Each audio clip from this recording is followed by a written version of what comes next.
The sun had barely risen above the horizon when the silence of the Oklahoma City neighborhood was shattered by a piercing scream. Lorraine Wilson, a friend of the bride who had come to help Trinity Sparks prepare for the wedding ceremony, discovered her body in the bedroom of the apartment. Trinity was lying on the floor near the bed in a white silk robe with a monogram, covered in blood. Her dark hair was scattered across the light-colored carpet, and her eyes were wide open, staring at the ceiling. A small hole in her chest seemed disproportionately modest compared to the pool of blood that had soaked into the carpet. Patrol officers arrived 7 minutes after the call. 23 minutes later, the parking lot in front of the house was filled with police cars, and the apartment was turned into a crime scene cordoned off with yellow tape. When detectives Chelsea Martin and Tony Stevens arrived at the scene, the morning was in full swing. Chelsea, a 42-year-old woman with short curly hair and an attentive gaze, was the first to enter the apartment, accompanied by her partner. Tony Stevens, a 38-year-old man, tall and thin with a neat beard, followed her, already putting on latex gloves. "What do we have here?" Chelsea asked the officer who met them at the door. Trinity Sparks, 30 years old, shot in the chest, presumably early this morning. Her bridesmaid found her at around 6:30 a.m. The wedding was supposed to take place today at 2 p.m. Chelsea nodded and walked into the bedroom, where forensic technicians were already at work, photographing and collecting evidence. She paused in the doorway, carefully scanning the room, trying not to disturb the experts. The body was still there. Trinity Sparks was lying on her back, one arm outstretched, as if she had been trying to grab something before she fell. On the bedside table was a frame with a photo of a smiling Trinity and a man, probably her fiancé. "Judging by the position of the body and the blood spatter, the shot was fired at close range," said the medical examiner who approached them. "Preliminary estimates indicate that death occurred between 4 and 5 in the morning." "The bullet?" Tony asked curtly. "Presumably a .38 caliber, it went right through. We found it in the wall," the medical examiner said, pointing to a mark in the plaster behind the bed. Chelsea slowly walked around the room, carefully examining every detail. Cosmetics were scattered on the dressing table, next to a wedding veil and jewelry. A wedding dress in a protective cover hung on the back of a chair. "No signs of a struggle," she noted. "It looks like she knew her killer." "Or the killer took her by surprise," Tony replied, examining the window. "The windows and doors haven't been forced. Either she let the killer in herself, or he had a key." Chelsea nodded and walked over to the walk-in closet, where the victim's clothes were hanging neatly by color, mostly business suits and dresses. "We found her purse and phone," said one of the crime scene investigators, pointing to the items already placed in evidence bags. "Her wallet is here, along with her money and credit cards. It doesn't look like a robbery." After examining the bedroom, the detectives went into the kitchen and living room. Everything was clean and tidy. There was a half-empty cup of coffee and a plate with uneaten toast on the kitchen table. "She had breakfast before she was killed," Tony muttered. "Or did the killer eat? Let's check the cup for fingerprints," Chelsea replied.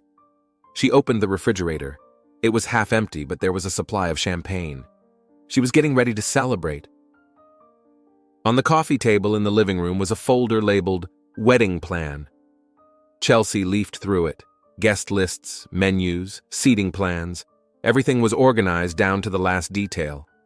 After finishing their preliminary examination of the apartment, the detectives went out into the hallway, where witnesses were waiting: the bride's friend, the building concierge, and several neighbors.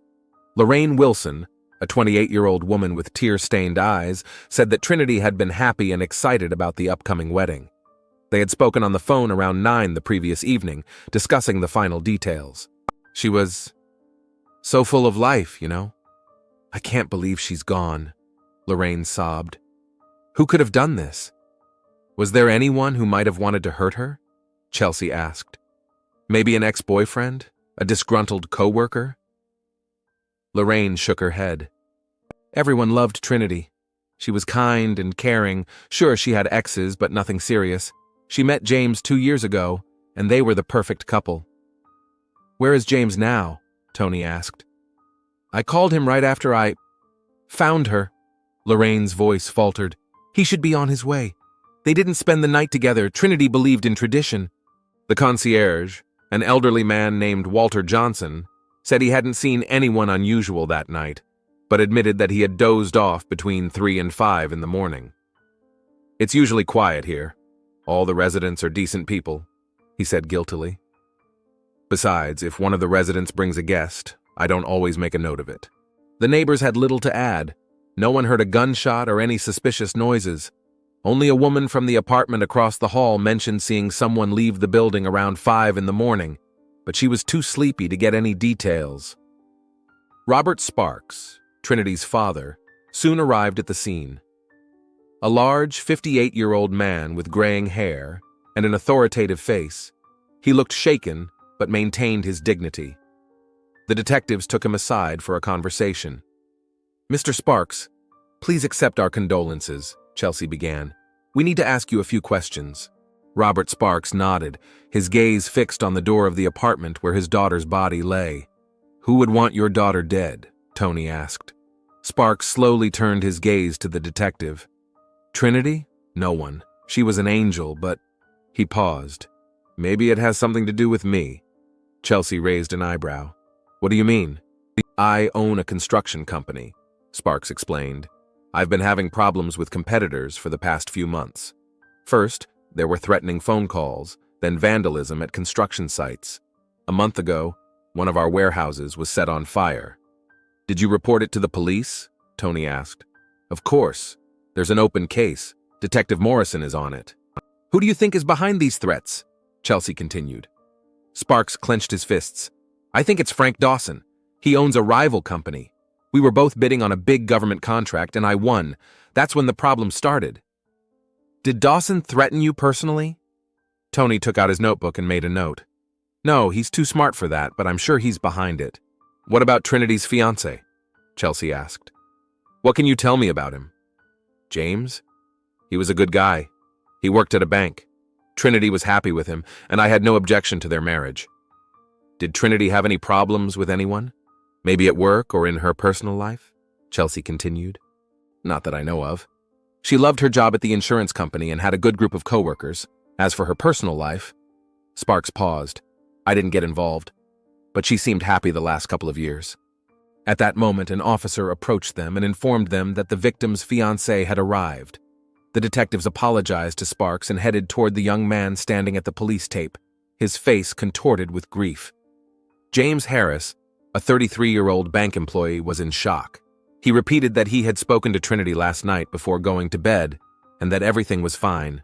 "We were going to get married. We had plans," he said, his voice trembling. "Who could have done this?" "Mr. Harris, can you think of anyone who might have wanted to harm Trinity?" Chelsea asked. James shook his head. "Everyone loved her. I don't know. I just don't know." After talking to the fiancé, the detectives returned to their car to discuss the information they had gathered. "What do you think?" Tony asked, getting behind the wheel. Chelsea looked thoughtfully at the house. "The story about her father's business looks promising. If someone wanted to hurt him, killing his daughter on her wedding day would be a serious blow." "I agree," Tony nodded. "We should check out this Frank Dawson and look into the vandalism and arson case. And we need to interview Trinity's colleagues," Chelsea added. "Find out if everything was really as smooth as they say." "What about her ex-boyfriends?" Tony asked, starting the car. Lorraine mentioned that she had some, although nothing serious. "We'll check them out too," Chelsea agreed, "but I'd start with the angle related to her father's business. If he has such serious problems with competitors that it's led to arson, that looks promising." Tony nodded and pulled out of the parking lot. They headed to the station to start unraveling this mess. The day was just beginning, but it was already full of tough questions and vague theories. Somewhere among them lay the truth about who took Trinity Sparks' life on what should have been one of the happiest days of her life. 3 days had passed since Trinity Sparks was murdered. Detectives Chelsea Martin and Tony Stevens sat in their office at the Oklahoma City Police Department, studying information gathered on Frank Dawson, Robert Sparks' main competitor in the construction business. The wall opposite their desks was covered with photographs, documents, and notes related to the investigation. Red threads connected possible links between the evidence and the suspects. Frank Dawson, 56 years old, owner of Dawson Construction, Chelsea read from her computer screen. Judging by his financial statements, his company did lose a significant amount of money when it didn't get that government contract. Motivation enough for revenge? Tony asked, leaning back in his chair and rubbing his tired eyes. Possibly, Chelsea nodded. But he has a solid alibi for the morning of the murder.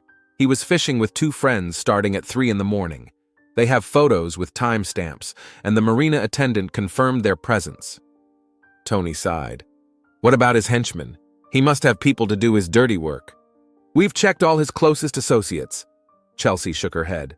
Most of them have alibis, and the rest don't match the description of the man the neighbor saw leaving Trinity's house.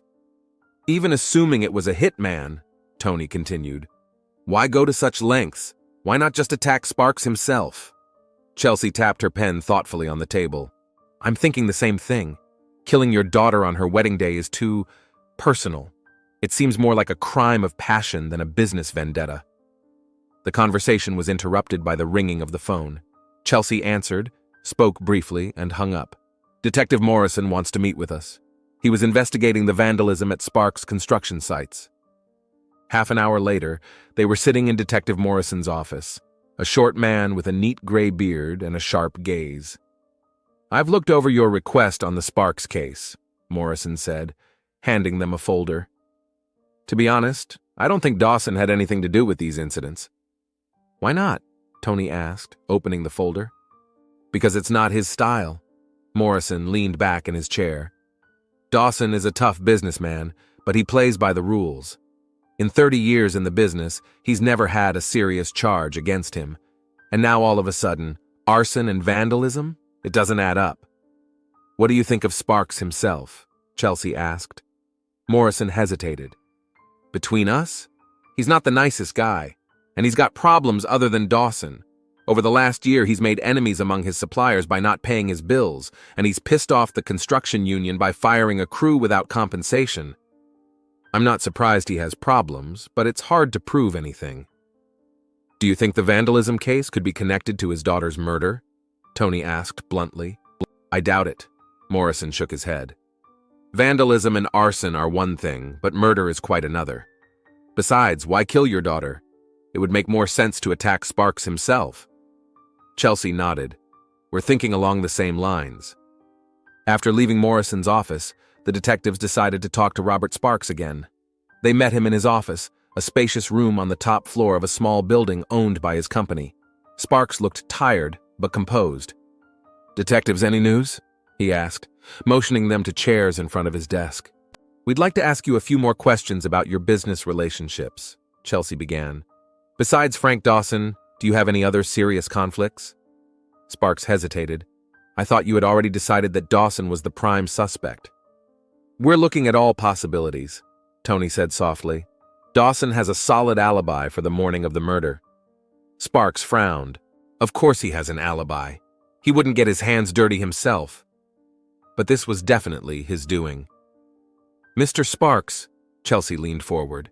Detective Morrison mentioned your problems with suppliers and the union. Could you tell us more about that? Sparks's face froze. It's business, Detective. Sometimes you have to make tough decisions. Yes, I had to lay off a crew that couldn't meet the deadlines, and I delayed payments to some suppliers because of a cash flow problem. But these are normal business issues, not a motive for murder. What about personal enemies? Tony asked. Maybe someone wanted to get back at you personally, not for business reasons? I'm no saint, Detective. Sparks rubbed his nose. But I can't imagine who would hate me enough to kill my daughter. How often did you see Trinity lately? Chelsea asked, changing the subject. Sparks visibly softened. We saw each other at least once a week. We had dinner together. She was helping me plan my wedding, choosing a venue. We were close. Did she talk to you about her personal life? Past relationships? Not really. Sparks shook his head.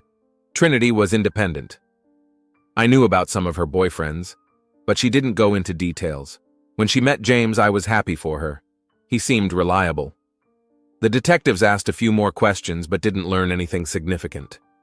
As they left Sparks's office, they exchanged glances, realizing that the business rivalry theory was becoming less and less convincing.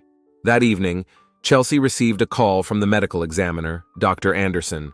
"Detective Martin, I have the complete autopsy results for Trinity Sparks," he said. "There's something interesting you should see for yourself." An hour later, Chelsea and Tony were at the morgue.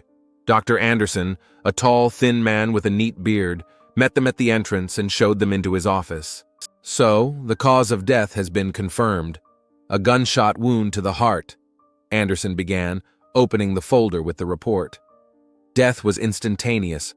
A .38 caliber bullet passed through the heart and exited through the back." "Anything unexpected?" Tony asked. "Yes." Anderson pointed to the page with the test results. "We're doing the usual full battery of tests. Trinity Sparks was HIV positive."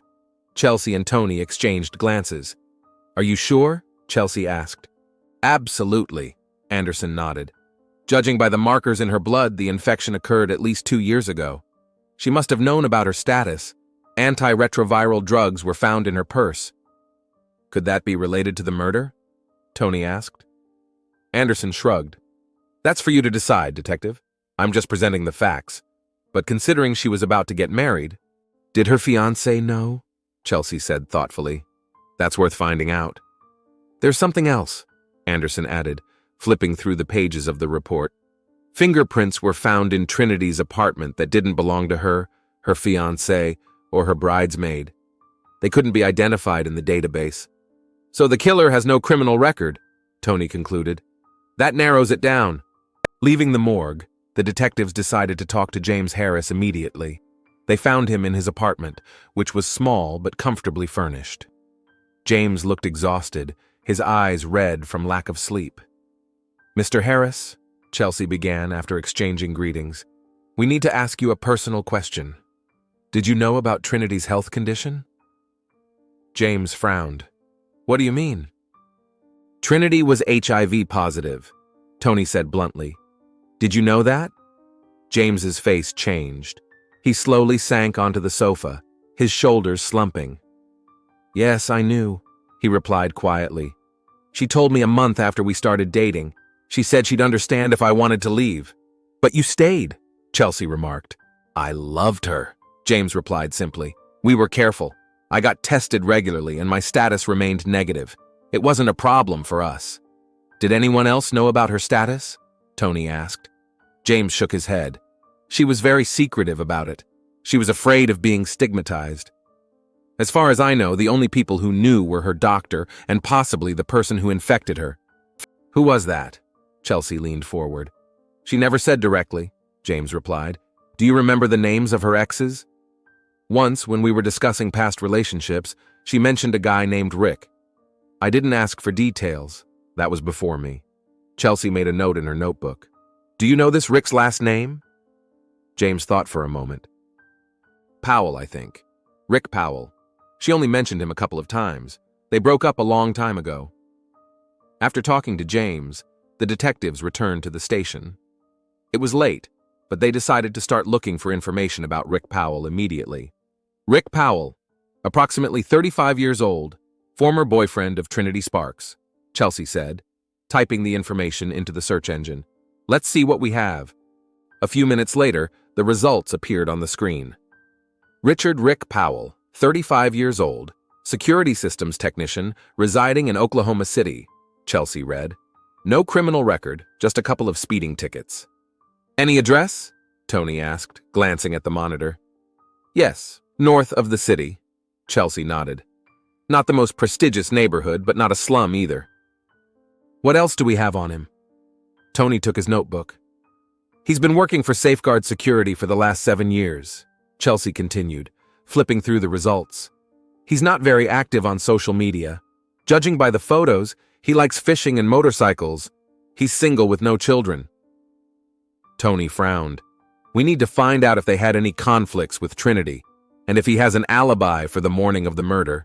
"We'll visit him tomorrow morning," Chelsea nodded. "In the meantime, we need to gather more information about his relationship with Trinity." They decided to talk to Lorraine Wilson, a friend of the bride who might know about Trinity's past relationships. Despite the late hour, Lorraine agreed to meet them at a small cafe near her home. "Rick Powell?" Lorraine thought for a moment, stirring her tea.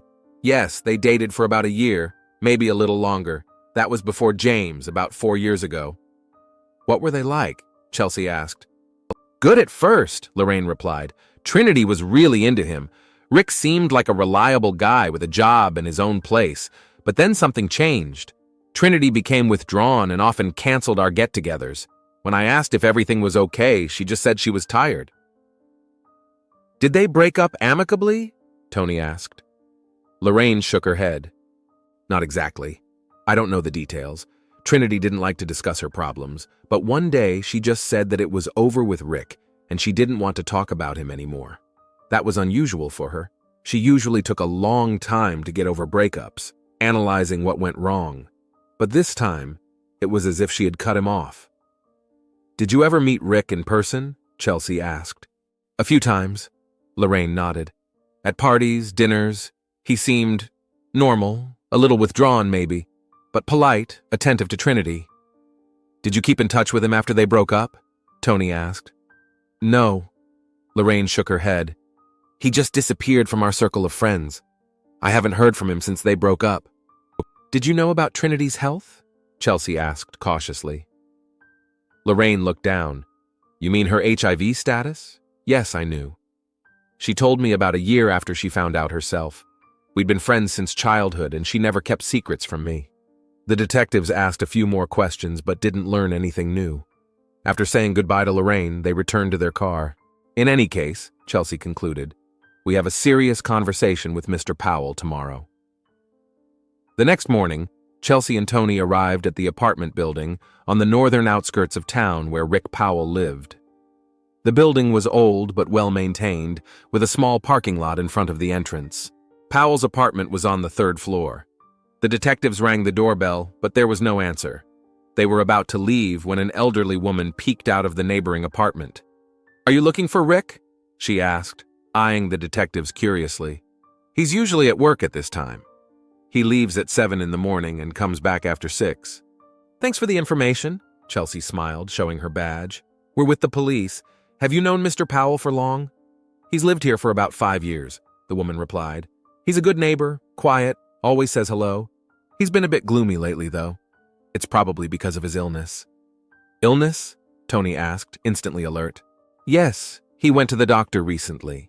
The woman nodded. He came back a different man. I asked him if everything was all right, but he just waved his hand and said that life sometimes throws unpleasant surprises at you. After thanking the neighbor, the detectives decided to go to Safeguard Security, where Powell worked. The company was located in a small office building in the business district of the city. The manager, a heavy-set middle-aged man, confirmed that Rick Powell worked for them as a technician, but that he was out on a job today, installing a security system in a private home. Rick is one of our best technicians, the manager said. Our customers are always very satisfied with his work. Has something happened? We're conducting an investigation and would like to talk to him, Chelsea replied, without going into details. Can you tell me where he's working right now? The manager gave them the address, and the detectives headed there. Rick Powell was there, installing surveillance cameras in a large private home in the suburbs. When he saw the police badge, he didn't seem particularly surprised or concerned. How can I help you, officers? He asked, coming down the stairs. Rick Powell was of medium height, strongly built, with short-cropped hair and an alert gaze. His hands, holding the tools, were strong and dexterous. Mr. Powell, we're investigating the murder of Trinity Sparks, Chelsea began, watching his reaction closely. As we understand it, you knew her. Rick's face froze for a moment, but he quickly regained his composure. Yes, we met a few years ago, he replied in an even voice. I heard about what happened. It's a terrible tragedy. When was the last time you saw Miss Sparks? Tony asked. Rick thought for a moment. It must have been about 3 years ago. We bumped into each other at the mall. We exchanged a few words and went our separate ways. Could you tell us about your relationship with her? Chelsea continued. We dated for about a year, then broke up. Rick shrugged. Nothing unusual. It just didn't work out. Was the breakup amicable? Tony asked. Rick hesitated. Not exactly. There were some differences. But that was a long time ago, and we've both moved on. Where were you on Tuesday between 4 and 5 in the morning? Tony asked bluntly. Rick tensed. At home, asleep. I live alone, so it's unlikely anyone can confirm that. Mr. Powell, Chelsea decided to change tactics. We know about Trinity's health, and we know you've been seeing a doctor recently. Rick's eyes widened for a moment, then he looked away. I don't see where you're going with this. We're investigating a murder, Chelsea said firmly. Every detail is important. If you're not involved in this crime, you have nothing to fear. Rick was silent for a few seconds, then sighed. I'd rather not discuss my health here. If you need an official statement, let's meet after work or I'll come to the station. Okay, Chelsea nodded. We'll see you at the station at 7 tonight. Rick agreed, and the detectives left, leaving him to return to work. What do you think? Tony asked as they got into the car. He's definitely hiding something, Chelsea replied, and his reaction to the mention of his health was telling. Do you think he could have been at the crime scene? Tony pulled onto the main road. Possibly, Chelsea nodded. We need to check his phone records, credit cards, and surveillance cameras near Trinity's house. If he was there, we'll find evidence. What about a motive? Tony asked. If he recently found out about his HIV status and decided he got it from Trinity? That's a very strong motive for revenge, Chelsea finished for him, especially if he thought she knew about his status when they were together and didn't warn him. They returned to the station and spent the rest of the day gathering information about Rick Powell. Phone records showed that his phone had been at home the night of the murder, but that wasn't conclusive evidence. He could have left his phone at home. The detectives eagerly awaited their evening conversation with Powell, hoping he would shed some light on this confusing story. The business rivalry theory had reached a dead end, but now they had a new lead that could lead to the solution of the Trinity Sparks murder mystery. At exactly 7 o'clock in the evening, Rick Powell showed up at the police station as promised. He was led into an interrogation room, a small room with gray walls, a table, and 3 chairs. A surveillance camera in the corner silently recorded everything that was happening. Detectives Chelsea Martin and Tony Stevens entered a few minutes later. Chelsea sat down opposite Rick, while Tony remained standing, leaning against the wall. Thank you for coming, Mr. Powell, Chelsea began, laying out a folder of documents in front of her. This conversation is being recorded, as you understand. Rick nodded, his face tense but calm. Mr. Powell, Chelsea continued, you said you dated Trinity Sparks for about a year and broke up about 4 years ago. Is that correct? Yes, Rick replied. We met at a party thrown by mutual friends. We dated for about a year, then broke up. Why? Tony asked. Rick hesitated. We just weren't right for each other. Different interests, different plans for the future. But the breakup wasn't amicable, as you yourself admitted, Chelsea pointed out. Look, Rick leaned forward, resting his elbows on the table. We didn't part on the best of terms, but that was 4 years ago. I've only seen her once since then, by chance, and we exchanged a few polite words. I have no reason to wish her any harm. How did you react when you heard about her death? Chelsea asked. I was shocked. Rick ran his hand through his short hair. I saw the news online. I couldn't believe someone could do that. Tony stepped away from the wall and sat down next to Chelsea. Mr. Powell, you recently visited a doctor. What was the reason for the visit? Rick tensed, his eyes narrowing. That's personal. I don't see how it's relevant to your investigation. Still, Chelsea insisted, this information is important to us. Rick was silent, thinking about the situation. Finally, he took a deep breath. 3 weeks ago, I had a routine medical checkup. I had the standard tests done. I tested positive for HIV. There was a silence. Chelsea watched Rick's expression closely. It was unexpected, he continued. I haven't had any symptoms. The doctor said that based on the tests, the infection occurred several years ago. Did you immediately connect it to Trinity? Tony asked. Rick looked up. What do you mean? We know that Trinity was HIV positive, Chelsea said, and it appears that she was infected before you two started dating. Rick froze, his face turning to stone. I didn't know that, he said quietly. I mean, I started to suspect it after I got my diagnosis. I figured out the approximate timing, but I wasn't sure. Mr. Powell, Chelsea folded her hands in front of her. Are you saying that you didn't know about Trinity's status until today? No. Rick shook his head. She never told me. We broke up before either of us could know. I guess we were both in the dark. But now that you know your status, you could have assumed that Trinity was the source of the infection, Tony insisted. Rick ran his hand over his face. I don't know, I had other partners after her. But yes, thoughts like that did cross my mind. Strong enough to make you angry? Tony asked. To want revenge? I didn't kill her, Rick exclaimed, his voice trembling. Yes, I was in shock when I found out about the diagnosis. Yes, I thought about past relationships, tried to understand where it could have come from, but there's a huge gap between thoughts and murder. Where were you on Tuesday between 4 and 5 in the morning? Tony repeated his question. I already told you. At home, asleep, Rick replied. I live alone, so there's no one who can confirm that. Do you own a gun, Mr. Powell? Chelsea asked. Rick hesitated. I have a gun. It's legally registered. A .38 caliber revolver. It's kept at home, in a safe. Chelsea and Tony exchanged glances. The caliber matched the murder weapon. We'd like to see your weapon, Chelsea said. Do you have any objections? No, Rick replied, but you'll need a warrant. That's no problem, Tony assured him. We'll continue our conversation while the warrant is being issued. You said you only saw Trinity once after you broke up 3 years ago? Yes, Rick nodded. We ran into each other at the Oklahoma Mall. We exchanged a few words and went our separate ways. No other contact? Chelsea asked. No phone calls or messages? No, Rick shook his head. We haven't been in touch since we broke up. The interrogation continued for about an hour. Rick denied any involvement in the murder and insisted that he hadn't seen Trinity since that chance encounter at the mall. The detectives left him in the interrogation room and went out to discuss the situation.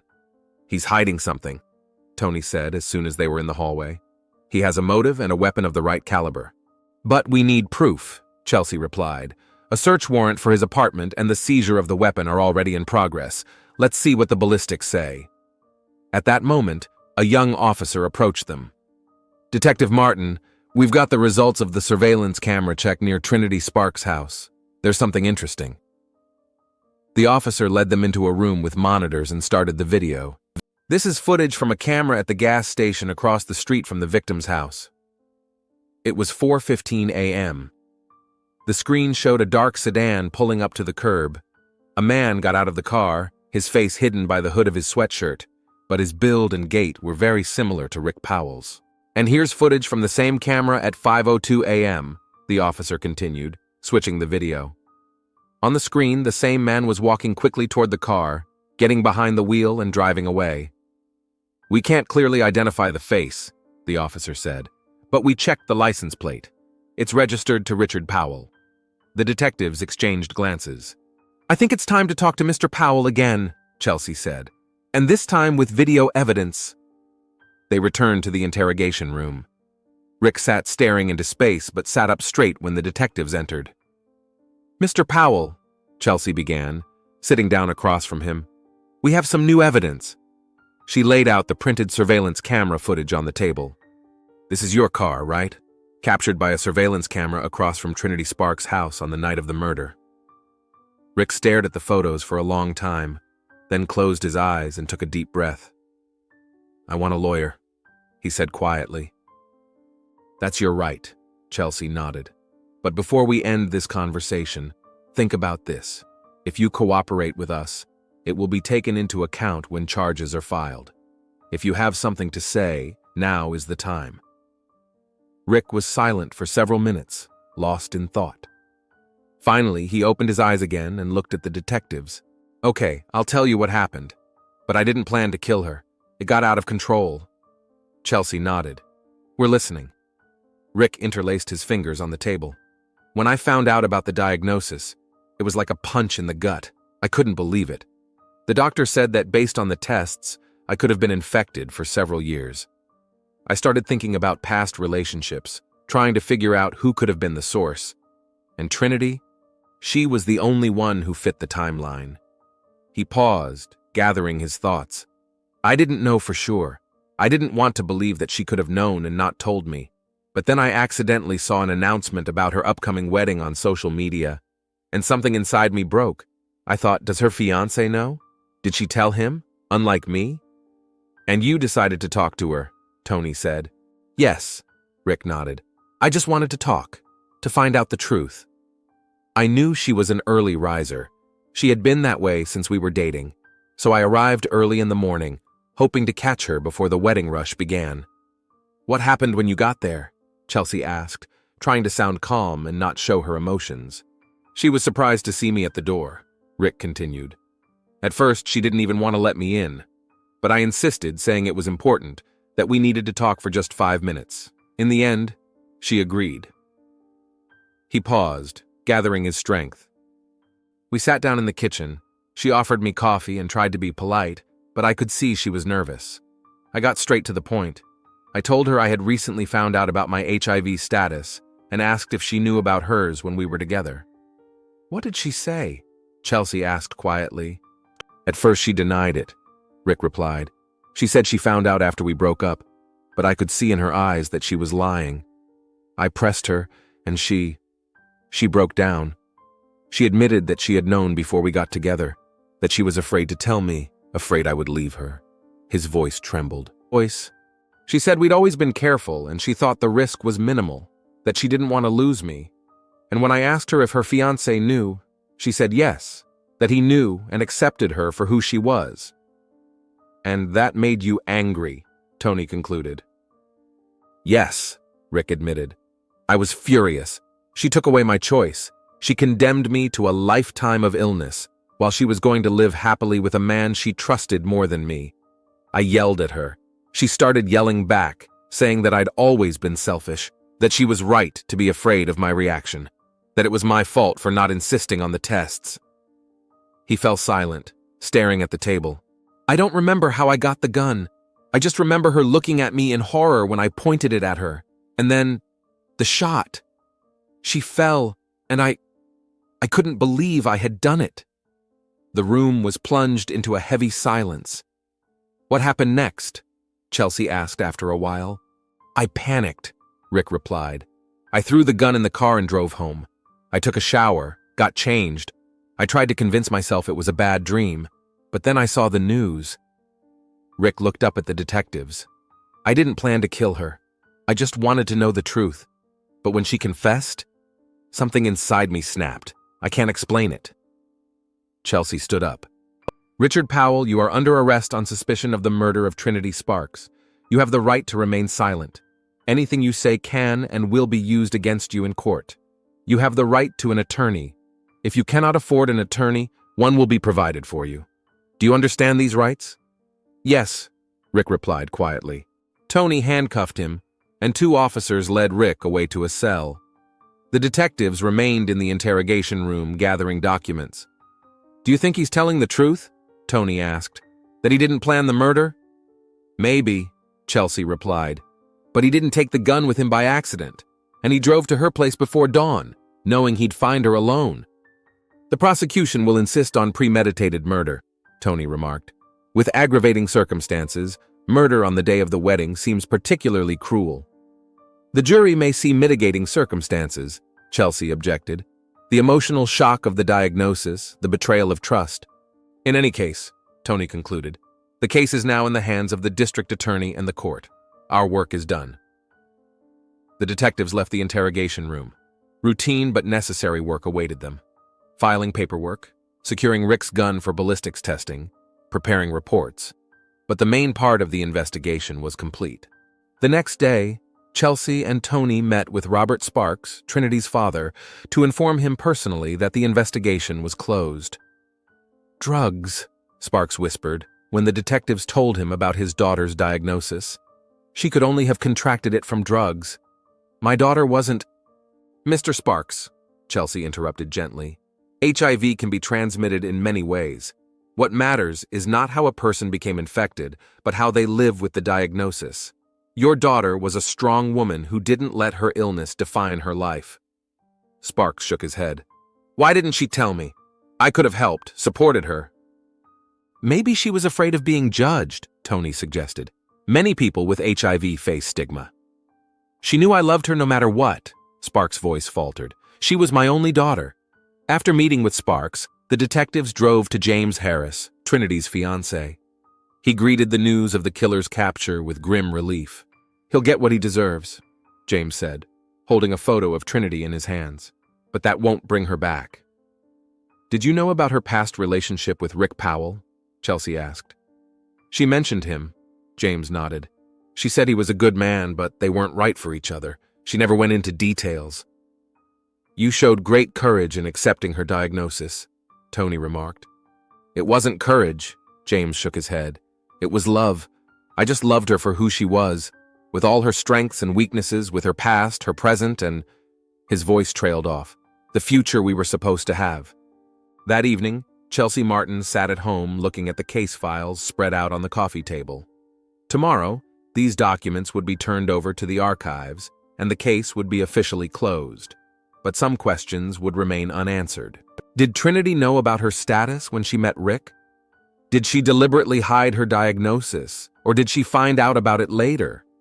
Was she telling the truth when she claimed she found out after they broke up? And most importantly, was that lie worth a human life? Chelsea closed the folder and set it aside. The court would sort out the legal aspects of the case and determine the degree of guilt and punishment. But everyone would judge the moral side for themselves.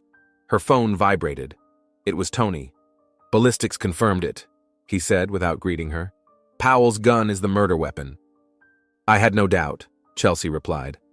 Would you like to have coffee with me tomorrow morning before you turn in the documents? Sure, Tony agreed. Our usual place? Yes, Chelsea smiled. See you tomorrow. She put down the phone and walked over to the window. The city outside the glass went about its business, unaware of the tragedies unfolding behind closed doors, of the secrets people keep from each other, of the decisions made in moments of weakness, fear, or anger that can change lives forever.